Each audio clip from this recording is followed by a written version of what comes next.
Over the past few days, I have seen several accounts of corporal punishment in schools. The act of teachers physically assaulting students in the garb of disciplining them is no new cake for Indians, as the practice dates back to the British period.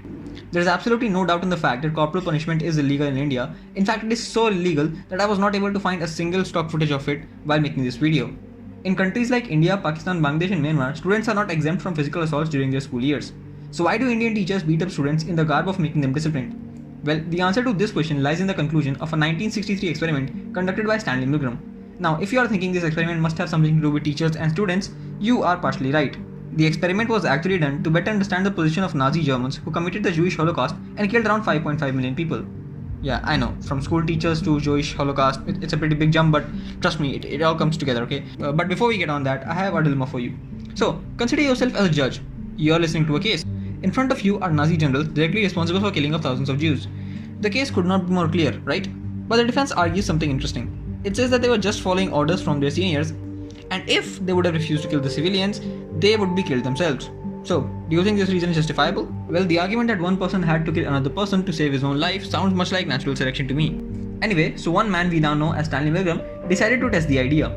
He designed an experiment at Yale University and advertised people to volunteer for it. When the participants showed up, they were called in a room in random pairs of two. They would draw chits from a box, and those chits would decide who would become the teacher and who would become the student. This experiment involved a role play. The student was given a list with two columns where he had to memorize the words in corresponding rows. After some time, the student was taken into a room with a chair, and once the student sat, his arm was attached with electrodes.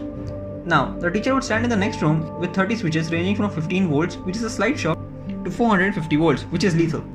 The teacher had to say a word from one row, and the student had to respond with the corresponding word of the same row. The teacher was told to administer a shock every time the student made a mistake, increasing the level of shock each time. The results were surprising. Despite knowing full well what 450 volts of current can do to a person, 63% of the participants actually administered it, and all the participants went up to 300 volts. Now, here's the secret. The draw in the starting of the experiment, the draw was fixed so that one of Milgram's accomplices always became the student. How do you ask? Well, the person who was supposed to be the student was always one of Milgram's accomplices, and he wasn't getting real shocks. So the random pairs of two was actually just one random person, and the other person was always fixed as the accomplice.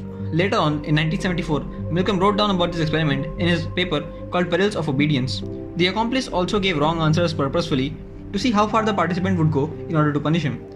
The conclusion of the experiment is really important. Milgram concludes that ordinary people are likely to inflict pain onto others if ordered by an authority.